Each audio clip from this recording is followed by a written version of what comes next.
အားလုံးပဲမင်္ဂလာပါ FAZN မြန်မာ Football Channel မှာပြန်လည်ကြိုဆိုလိုက်ပါတယ်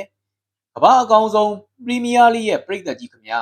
ဒီညမှာတော့မြောက်လန်ဒန်ရဲ့စင်မြောင်ကြီးတို့ရဲ့အတန်တွေဟိမ့်ထွက်လာမလားဒါမှမဟုတ်အနောက်လန်ဒန်ကအဖြူရောင်စစ်တီတော်တွေကပဲအံ့အားသင့်စရာတွေယူဆောင်လာမလားဆိုတာစောင့်ကြည့်ရတော့မှာပါဒီနှစ်ရာသီရဲ့ပထမအကြောမှာတော့စင်မြောင်ကြီးတို့ဟာအဖြူရောင်စစ်တီတော်တွေရဲ့နယ်မြေကိုတွားရောက်သိမ်းပိုက်ခဲ့ပါတယ်အဲ့ဒီပွဲမှာအဖြူရောင်စစ်တီတော်တွေဟာခန်းစစ်ကိုကြောက်ဆောင်တစ်ခုလိုတိဆောက်ထားနိုင်ခဲ့လို့စင်မြောင်ကြီးတို့တော်တော်လေးရုန်းကန်ခဲ့ရပါတယ်။ဒါပေမဲ့ဒုတိယပိုင်းပွဲကစားချိန်58မိနစ်မှာတော့အပြောင်းအလဲဖြစ်ခဲ့ပါတယ်။စင်မင်းကလေးဆာဂါရဲ့တောင်းငံဘောကတဆင့်ဖရော်ဆက်ကအနီးကပ်ပိတ်သွင်းပြီးအဖိုးတန်အနိုင်ဂိုးကိုရယူပေးခဲ့တာပါ။အာဒီတာရဲ့စင်မြောင်ကြီးတို့ကတော့ပြီးခဲ့တဲ့အပတ်က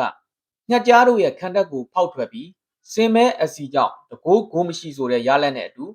ချန်ပီယံလမ်းကြောင်းပေါ်ကိုအရှိန်ပြင်းပြင်းနဲ့ပြန်တက်လာခဲ့ပါတယ်။တစ်ဖက်ကအဖြူရောင်စစ်တီတော်တွေကလည်းအမနာစတန်းပါပဲ။ဗီလာကိုအိမ်ဝင်းမှာစီဇက်ကနွန်ရဲ့ဂိုးနဲ့အနိုင်ယူပြီးတော့သူတို့ရဲ့ခန်းစစ်ကြောက်ဆောင်ကြီးဟာဘလောက်ခိုင်မာကြောင်းကိုတက်တည်ပြခဲ့ပါတယ်။ဒီနှစ်သင်းရဲ့နောက်ဆုံး၅ပွဲရှောက်လန်းခဲ့တဲ့ခရီးကိုကြည့်ရအောင်ပါ။စင်မြောင်ကြီးတို့ကတော့ဥရောပမြေမှာတရေတပွဲနဲ့ပရီးမီးယားလိမှာနိုင်ပွဲအချို့ရရှိထားပေမဲ့လည်းမန်စီးတီးနဲ့ဘုံမောက်ကိုရှုံးနေခဲ့တဲ့ဒဏ်ရာတွေကစင်မြောင်ကြီးတို့ကိုဒီညမှာပို့ပြီးတွေးစာနေစေမှာအသေးချပါပဲအဖြူရောင်စစ်တီတော်တွေကတော့ရှုံးခဲ့တဲ့အသင်းလို့တင်စားရလောက်အောင်ခန်းစီပိုင်းကချစ်လစ်လျက်ရှိနေပါတယ်နောက်ဆုံး၅ပွဲမှာရှုံးပွဲတစ်ပွဲသာရှိခဲ့တာကသူတို့ရဲ့ကြံ့ခိုင်မှုကိုပြသနေတာပါတိုက်တွေ့ဆုံမှုတမိုင်းစာမျက်နှာတွေကိုပြန်လှန်ကြည့်ရင်တော့စင်မြောင်ကြီးတို့ရဲ့အမြောက်တံကိုအဖြူရောင်စစ်တီတော်တွေတော်တော်လေးခံစားခဲ့ရတာတွေ့ရပါတယ်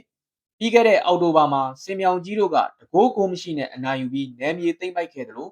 အရင်တွေ့ဆုံမှုအများစုမှာလည်းစင်မြောင်ကြီးတို့ကဒါပွဲကိုစိုးမိုးထားနိုင်ခဲ့တာပါအထူးသဖြင့်စင်မြောင်ကြီးတို့ရဲ့အိမ်ကွေးဖြစ်တဲ့အမရစ်ဟာအဖြူရောင်စစ်တီတော်တို့အတွက်ကျိန်စာသစ်မြေတစ်ခုလိုဖြစ်နေပါတယ်နောက်ဆုံး၅ချိန်လာရောက်ရင်ဆိုင်မှုမှာအဖြူရောင်စစ်တီတော်တို့နိုင်ပွဲတစ်ပွဲမှမရရှိခဲ့ပဲအင်ရှင်စင်မြောင်ကြီးတို့ကပဲတခင်အဖြစ်ကြီးစိုးနေခဲ့တာပါဒီညပွဲမှာတော့စင်မြောင်ကြီးတို့ရဲ့တိုက်စစ်လှိုင်းလုံးတွေကိုအဖြူရောင်စစ်တီတော်ရဲ့ခန်းစစ်တိုင်းကြီးကဘလောက်ကြာကြာတောင့်ခံနိုင်မလဲဆိုတာကစိတ်ဝင်စားဖို့ကောင်းနေပါတယ်။အမှုပညာဆန်တဲ့ကစားကွက်တွေနဲ့အတူ